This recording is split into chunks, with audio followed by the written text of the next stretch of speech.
안녕하십니까. 연세대학교 치과대학 김수빈입니다. 이번에 톡신지에 실린 초음파를 이용한 미간 주름 치료 가이드라인 논문을 리뷰해 보도록 하겠습니다. 얼굴 근육은 얼굴 구성 요소로 올리는 근육과 내리는 근육물이 두 가지로 나뉘게 됩니다. 이 중 미간 주름은 올림근인 이마근과 내림근인 눈썹 주름근, 눈살근의 작용으로 만들어집니다.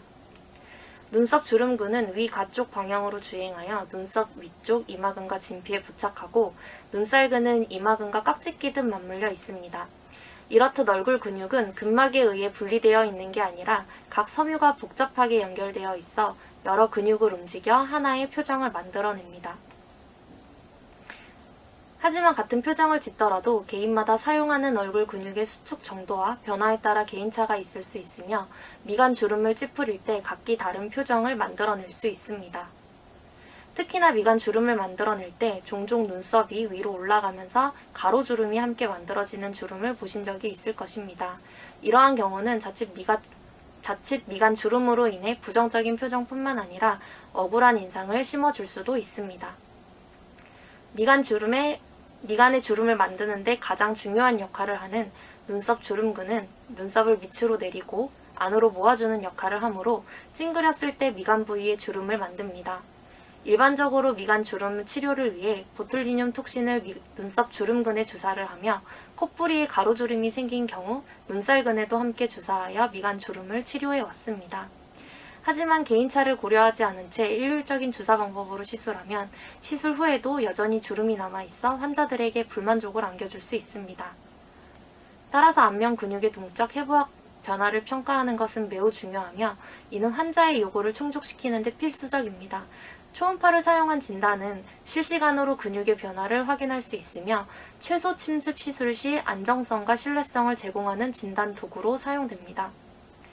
본 연구의 목적은 초음파를 사용하여 미간 주름을 지을 때 동적인 근육의 움직임을 조사하고 평가하여 보다 효과적인 보툴리늄 톡신 주입에 대한 가이드라인을 제시하는 것입니다. 미간 부위는 양측 눈썹 사이에 가장 튀어나온 부위의 중앙으로 정의하였고 편안한 자세에서 지어지는 표정과 최대한 미간을 찌푸려 달라고 요청하여 가로 및 세로로 초음파 영상을 촬영하였습니다. 지금 보시는 사진은 가로 방향에서 눈썹 주름근과 눈살근의 움직임과 형태를 확인한 사진입니다.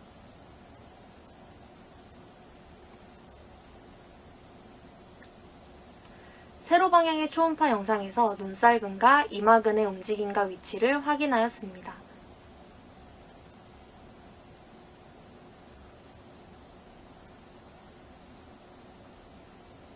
다음은 결과입니다. 이렇게 임상적으로 구분할 때 미간 주름을 만들어내는 두 종류의 패턴이 다른 것을 확인할 수 있습니다.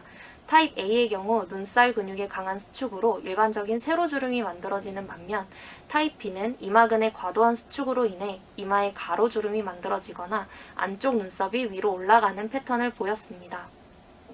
또한 초음파를 이용하여 미간 주름 패턴의 두 차이점을 확인할 수 있었습니다.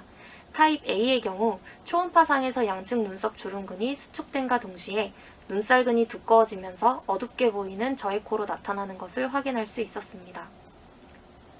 B형은 초음파상에서 이마근이 두꺼워지면서 어둡게 보이는 저해코로 나타났으며 또한 이마근의 수축 정도에 따라 경미한 패턴과 심한 패턴으로 구분할 수 있었는데 경미한 패턴은 확실한 이마근의 수축을 확인할 수 있었고 심한 패턴은 확실한 이마근의 수축과 동시에 초음파상에서 가로주름까지 확인할 수 있었습니다. 이렇게 A형과 B형의 미간 주름은 세로 초음파 영상에서 눈살근과 이마근의 수축 정도의 차이가 뚜렷하게 관찰되었습니다. 다음은 미간 주름을 분류한 후 임상에 적용하여 평가한 방법입니다.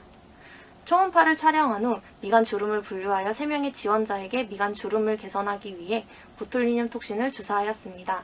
타입 A와 B의 2명의 지원자는 기존의 주사 방법으로 양측 눈썹 주름근의 2포인트, 눈살근의 1포인트 총 5포인트 주사를 시행하였습니다. 또한 다른 B형 지원자의 경우 눈살근에 주사하지 않고 변형된 방법으로 양쪽 눈썹 주름근의 2포인트와 이마근의 2포인트를 주사하였습니다. 모든 지원자는 7일 및 14일에 미간 주름 개선을 평가하였습니다.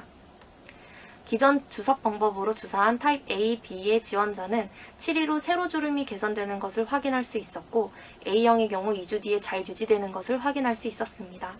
하지만 B형 지원자의 경우 이마의 가로주름이 개선되지 않아 7일차에 이마근에 보툴리늄 톡신을 추가로 주사하였습니다. 그 결과 추가 주사 7일 후 가로주름이 크게 개선된 것을 확인할 수 있었습니다.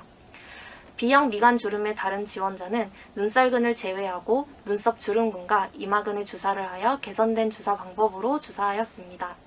주사 7일 후 미간 주름이 전반적으로 개선되었음에도 불구하고 가쪽 이마근의 보상성 수축을 관찰할 수 있었으며 주사 후 2주째 모든 가로주름이 개선된 것을 확인할 수 있었습니다. 일반적으로 미간 주름은 성별, 연령, 태양 노출, 신체 활동과 관련된 차이만 있을 뿐 대다수의 개인에서 사용되는 근육은 동일하다고 여겨왔습니다. 하지만 주사 후 만족스러운 결과를 얻으려면 이마 부위의 복잡한 기능적 해부학을 이해해야 될 뿐만 아니라 환자가 가지고 있는 고유한 얼굴 표정을 이해해야 됩니다. 본 연구에서 미간 주름의 패턴을 결정짓는 요소는 눈살근과 이마근의 수축 정도였습니다. 미간 주름뿐만 아니라 얼굴 표정은 많은 표정 근육의 상호작용과 동시적인 움직임에 의해 만들어집니다. 초음파를 기반으로 한 안면 근육의 동적 움직임에 대한 평가는 보툴리늄 톡신의 임상 적용에 대한 많은 정보를 제공합니다. 임상인은 개인마다 사용하는 얼굴 근육이 다를 수 있음을 이해해야 되며 초음파는 이러한 얼굴 근육 움직임을 이해하고 주변 근육과의 관계를 고려하여 최적의 결과를 얻을 수 있도록 도와줍니다. 이번 미간주름 분류가 임상에서 안전하고 효과적으로 보톡스 시술을 할 때 도움이 될 거라고 생각합니다. 논문 리뷰는 여기서 마치겠습니다. 감사합니다.